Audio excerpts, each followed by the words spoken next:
Et à Dakar, retiennent de Bruno Diatta, un homme d'une dimension incommensurable, un conseiller et un professionnel chevronné. Nos équipes ont fait le tour de quelques chancelleries. Voici le reportage de Babouna Tchao. Avec le rappel à Dieu du ministre chef de protocole Bruno Diatta, c'est toute la grande famille de la diplomatie qui est orpheline d'un maître incontesté. J'avoue personnellement que j'ai beaucoup appris à ses côtés. Les échanges qu'on a eu à faire, lui et moi, c'était des échanges, pour moi, chaque fois, c'était des leçons à apprendre.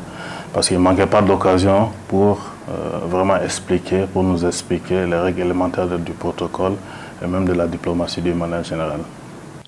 En Afrique, on connaissait deux chefs de protocole qui ont fait leur marque. Un, M. George Weah, l'ancien chef de protocole du faux président Houphouët-Boigny de la Côte d'Ivoire. Et, hélas, M. Bruno Diatta.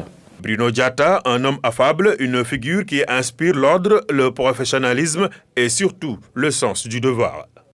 Le ministre Bruno Diatta ajoutait à son extraordinaire savoir-faire sa disponibilité pour aider au chef de mission diplomatique à Dakar, pour rendre notre vie plus facile, l'accès à la plus haute magistrature de l'État et de travailler avec lui pour la préparation, l'organisation des événements, des visites dans les deux sens.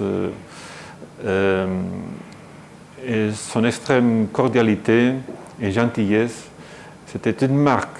Il incarnait fort bien, je dirais, une fonction publique exemplaire. Ce qu'est un serviteur de l'État, un serviteur de la République.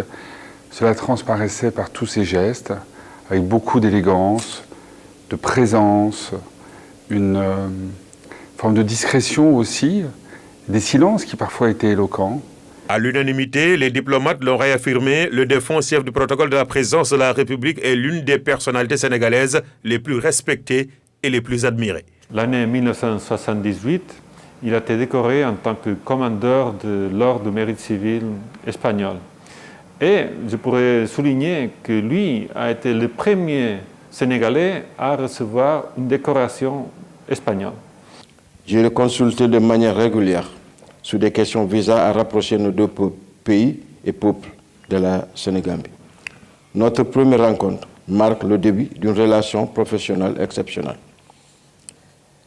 Je tiens à exprimer mes condoléances les plus sincères à son Excellence M. Macky Sall, président de la République du Sénégal. Le président de la République, Emmanuel Macron, a envoyé une lettre extrêmement chaleureuse au président Macky Sall pour lui dire ses condoléances, pour lui dire son empathie, son amitié, parce qu'il sait combien le président a été très touché par la disparition de celui qui était beaucoup plus qu'un chef du protocole, mais un ami, un serviteur exemplaire, en l'occurrence, auprès de lui. Pour tous ces diplomates, Bruno Diatta était un collègue, un conseiller, un confident à qui ils ont tenu à rendre les honneurs. Pour rappel, l'ambassadeur, le ministre, le chef du protocole de la présidence de la République a tiré sa révérence vendredi dernier. Demain, la nation tout entière lui rend un dernier hommage.